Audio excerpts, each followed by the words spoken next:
আসসালামু আলাইকুম রহমতুল্লাহ। আমি একটা খুবই গুরুত্বপূর্ণ বিষয় নিয়ে কথা বলবো। বিষয় হচ্ছে কিডনি বিষয়। কিডনি পেশেন্ট যারা বাংলাদেশে প্রায় 4.5 কোটি কিডনি প্লাস রোগী রয়েছে এবং কি তাদেরকে নিয়ে বলা বাহুল্য, আমি একজন কিডনি পেশেন্ট। প্রায় দীর্ঘ 7.5 বছর কি 8 বছর ধরে আমি কিডনি ডিজিজের সাথে আমি জড়িত এবং আক্রান্ত। এই বিষয়তে আমার যে অভিজ্ঞতা এবং কি যে বাংলাদেশের কিডনি রোগ কেন দিন দিন বাড়ছে এবং কি এটার আন্তপান্ত নিয়ে বিশেষ কিছু কথা বলবো।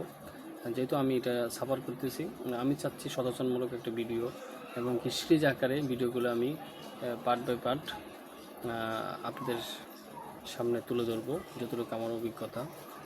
অনেকে বলতে পারেন আপনি তো ডাক্তার না। আসলে ডাক্তাররা তো আমাদের থেকে ডাটা কালেক্ট করে, অর্থাৎ আমাদের হিস্টোরিগুলো জেনে আমাদের থেকে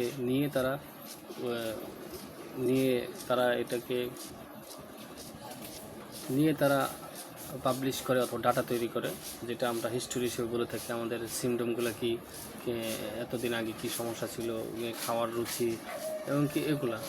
সেই ক্ষেত্রে আমি মনে করি ডাক্তারের বিষয়টা আলাদা। ডাক্তার আমার থেকে ভালো পরামর্শ দিতে পারবে, কিন্তু আমি যেটা সাফার করতেছি, যেটা আমি এটার সাথে যাচ্ছি এবং কি আমি দীর্ঘদিন ধরে এটা নিয়ে দেখতেছি, সেই বিষয়ে আমার অভিজ্ঞতা এবং কি আমার সাথে যারা কিডনি পেশেন্ট, যারা কিডনি রোগী ডায়ালিসিস করতেছে তাদের থেকে আন্তপান্ত জেনে আমার বিশেষ করে আমি তো এটার সাথে সাফার, আমি তো এটা ফিল করতেছি এটা কেন হচ্ছে এবং কেন হয়েছে। একসময় আমি জানতাম না কিডনি মানে কি, কিডনি বিষয় কি।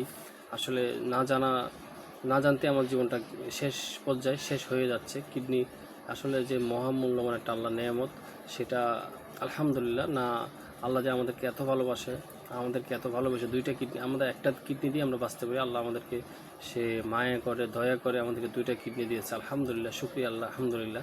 তবু আল্লাহ যেভাবে চাচ্ছে সেভাবেই শুকরিয়া আল্লাহ। তো সেই বিষয় থেকে আমি চাচ্ছি আমি সিরিজ আকারে একটা করে ভিডিও বানাবো কিডনির বিষয়ে। সাধারণ সিমটমগুলো কি, কিডনিতেও আসলে কিডনি রোগী সবচেয়ে বড় হলো সাইলেন্ট কিলার। কিডনি রোগটা যখন আপনাকে 60 থেকে 70% আপনাকে ড্যামেজ করে দেবে অথবা আপনার জীবন থেকে ধ্বংস করে দেবে, তখন আপনার ভিতরে কিছু সিমটম দেখা দিবে। হয়তো কেউ সিমটম দেখাও দিতে পারে, কেউ দেখে দেয় না। একবারে শেষ পর্যায়ে আসে দেখা যাচ্ছে কিডনি 12 অথবা 10-12 হয়ে গেছে, তখন যায় বুঝতে পারছে কিডনি ফুললি ড্যামেজ হয়ে গেছে, তখন ডায়ালিসিস ছাড়া কোনো উপায় নেই। তো আমি চাচ্ছি শুরু থেকেই মানুষকে কিছু সচেতনমূলক ভিডিও দিয়ে আমি যেন অন্ততপক্ষে এটা উপকার করতে পারি।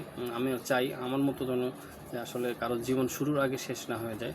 আসলে আমি এটা নিয়ে খুব সাফার, এমনকি আমি বুঝতেছি আমার ফ্যামিলি কত কষ্ট করতেছে, আমি কত কষ্ট করতেছি। আসলে যার হয় সে বুঝে। আশা করি আমি ভিডিওগুলো একটা মেক করব। আপনারা আমার সাথেই থাকবেন, ইনশাআল্লাহ লাইক এবং শেয়ার দিয়ে পাশে থাকবেন। আসসালামু আলাইকুম ওয়া রাহমাতুল্লাহ।